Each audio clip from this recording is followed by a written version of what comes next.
La rampe et le nouveau Sea Harrier entraient à peine en service lorsque les opérations des Malouines commencèrent en 1982. Le plus vieux porte-avions de la Royal Navy, le HMS Hermes, qui filait avec la flotte britannique vers l'Atlantique Sud, était équipé d'une rampe à 7 degrés. Les Sea Harrier FRS Mark I armés de AIM-9L Sidewinder étaient lancés depuis la rampe du HMS Hermes et du navire amiral de la flotte, le HMS Invincible, récemment entré en service. Ils étaient chargés de la défense aérienne de la flotte contre la menace des attaques aériennes de l'aviation argentine.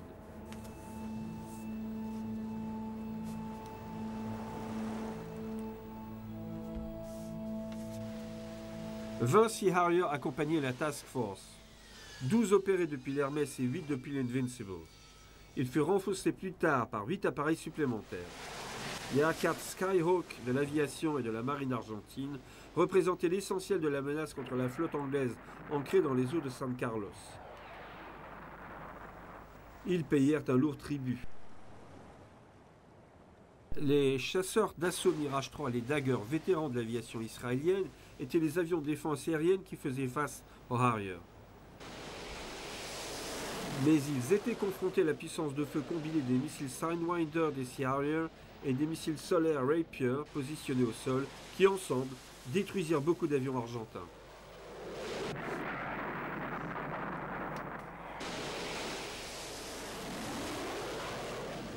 Les Sea Harrier jouèrent également un rôle important dans les missions d'attaque à basse altitude qui se déroulèrent pendant la reconquête des îles. Un Vulcan de la RAF montra la voie dès le 1er mai en bombardant la piste de base de Port Stanley après un raid mené depuis l'île de l'Ascension. Ensuite, 12 Sea Harrier du 800e Naval Air Squadron lancèrent une attaque au crépuscule depuis l'Hermès pour lâcher quelques tonnes de bombes sur leurs cibles.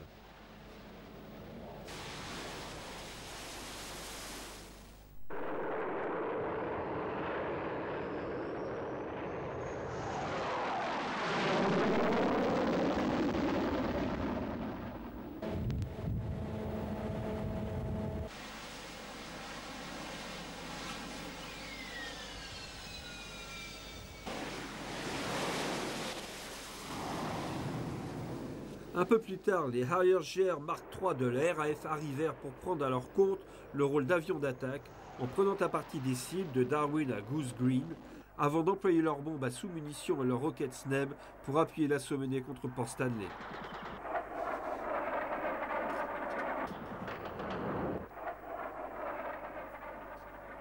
Le Harrier Mark III devint la véritable première génération de Harrier dans la RAF. Il différait principalement du Mark Ia par son Rolls-Royce Pegasus 11 de 9700 kg de poussée statique, plus puissant que le Pegasus 10 du 1A. L'armement demeurait identique.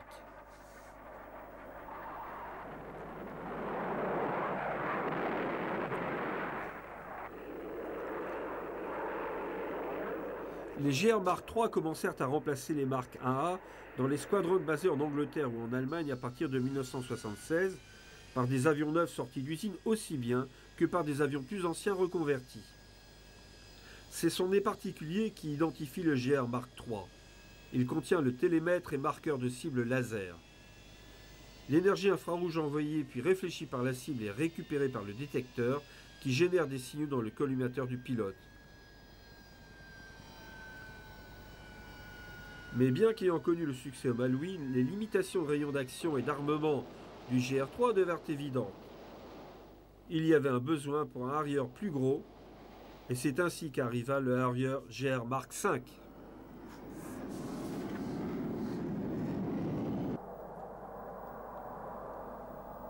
Les GR5 de la RAF ont reçu la même grande aile en fibre de carbone et le même moteur, le Pegasus 11-21, que les AV-8B du Marine Corps. Le pilote peut profiter de la même verrière en bulle qui lui donne un excellent champ de vision. Le GR5 possède de grandes capacités en combat tournoyant et sa perche de ravitaillement en vol est escamotable. En mars 1988, la RAF effectua ses premières sorties avec des GR5 et 18 mois plus tard, le Squadron 1 fut déclaré opérationnel sur ce type.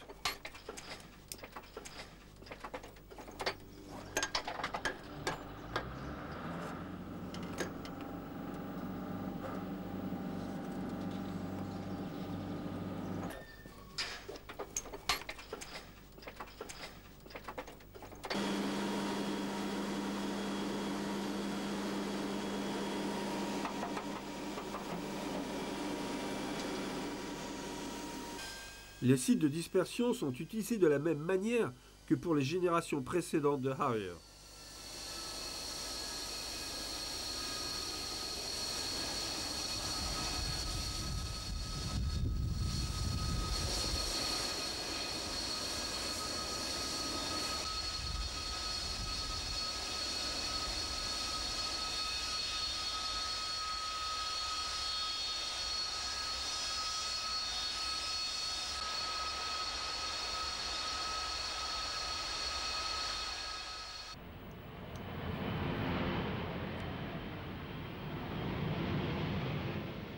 En cas de guerre, les Harrier GR5 rempliraient un rôle d'interdiction sur le champ de bataille en attaquant des cibles profondément à l'intérieur des lignes ennemies.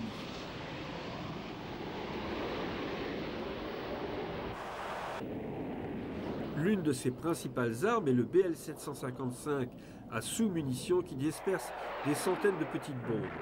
Avec une configuration de 7 BL-755 et 2 Sidewinder, le Harrier GR5 peut décoller en moins de 350 mètres.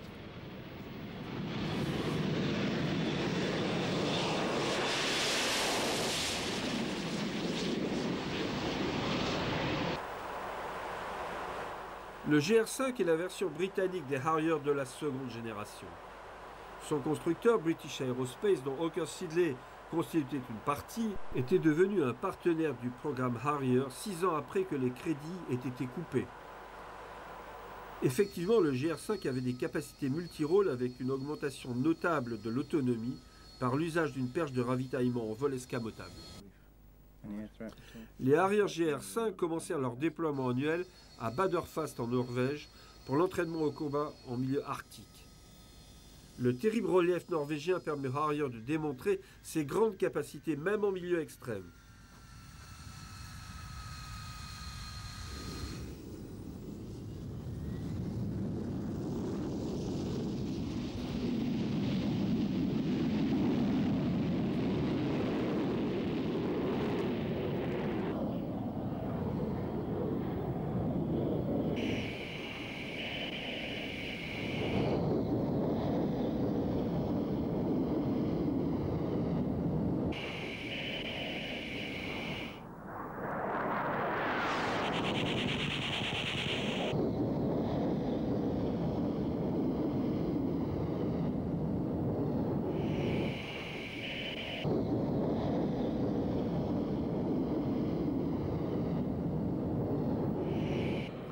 Ce Harrier GR5 avait une mission spéciale en 1989, le test en vol de la plus puissante version jamais développée du réacteur Pegasus, le 1161, avec 10 400 kg de poussée.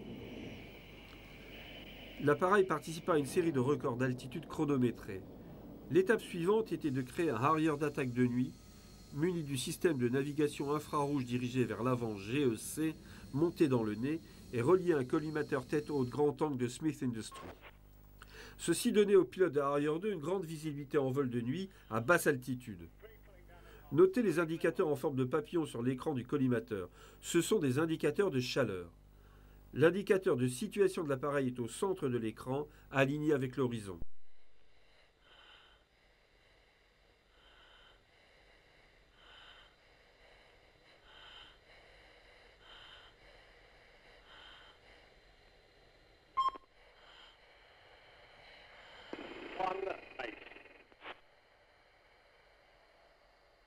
Le système FLIR a été développé pour les AV-8B d'attaque de nuit des Marines.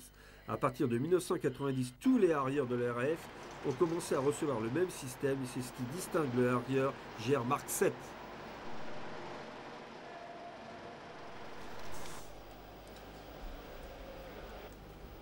Les GR7 de la RAF sont entretenus sur la base de Laarbruch en Allemagne, aujourd'hui réunifiés.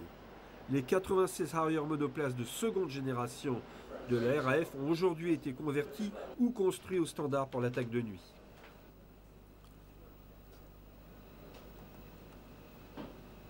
Les unités d'affichage numérique sont les systèmes de préparation de mission les plus modernes. Le pilote sélectionne le mode d'armement pour son Harrier.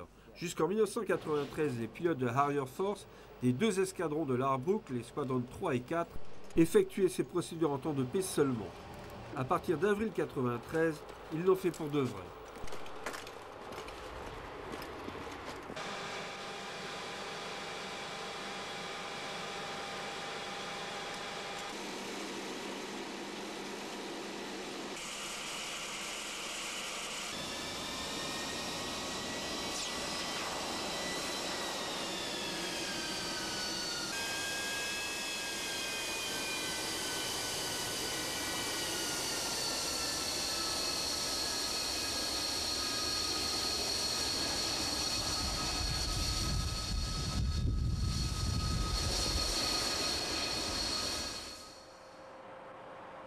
Opérant à partir de la base d'Incirlik en Turquie comme élément de l'opération Warden, leur mission était de protéger les réfugiés kurdes de toute agression irakienne.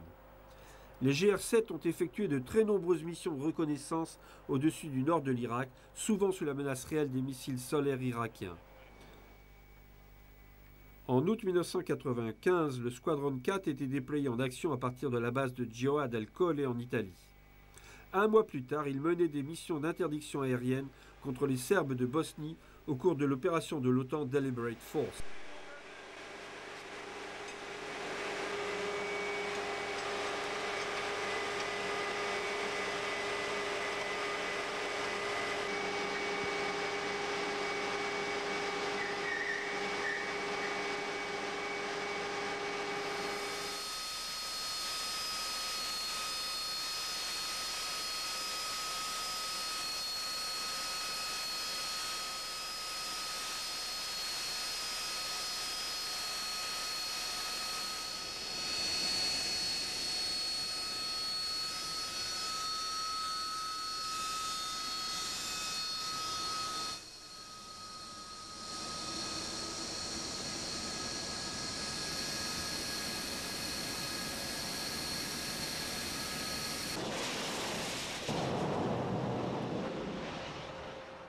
Les Harriers du 4e Squadron ont été chargés de la destruction des installations radars de défense aérienne et des dépôts de munitions avec chacun 2 bombes PV guidées par laser, la première fois que les Harriers de la RAF utilisaient cette arme au combat.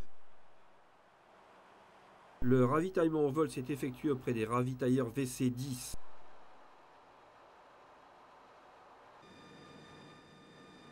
Il faut un pilotage extrêmement précis pour rester accroché au ravitailleur. An estimate of how much available for bootleg? Stand by, Madras 23. £15,000, Madras 23. Sorry, say again?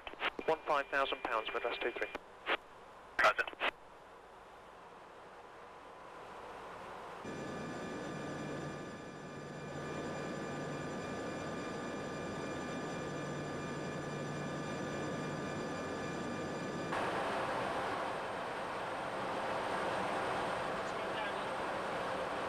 Disconnect. Disconnect.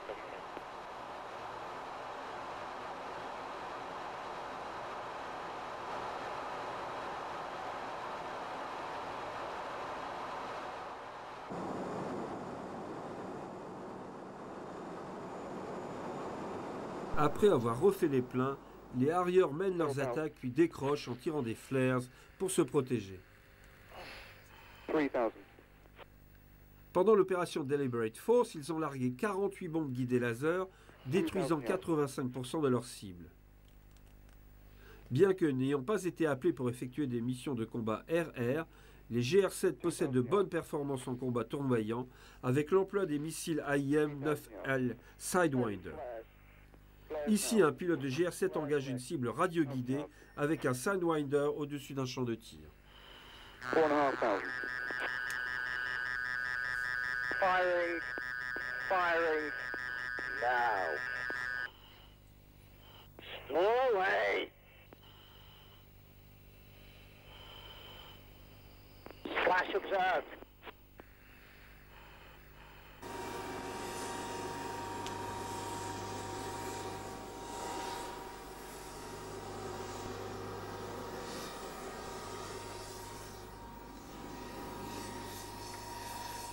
Très importante, la visite pré-vol avant que le pilote ne s'installe sur son siège pour charger son ordinateur tactique.